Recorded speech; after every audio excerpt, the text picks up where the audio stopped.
Today I'm painting a mural board, drawing inspiration from Japanese artwork, chinoiserie and a bit of the surrounding scenes with a bit of fantasy thrown in.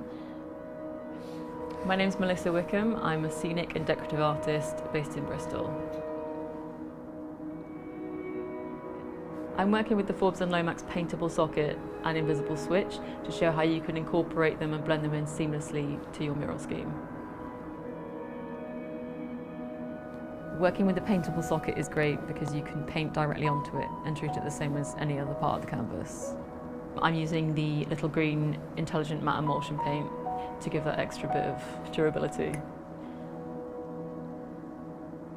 I've used quite a watercolour based approach, built the layers forward, colours getting stronger towards the foreground. I've used quite a limited palette, lots of greens, beige taupes and mauves.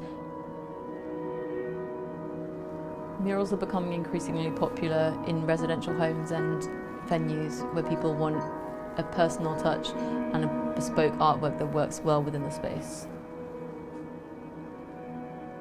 Previously, trying to blend a standard fixture into a mural has proved pretty difficult, but these have been so easy to use and have blended in seamlessly.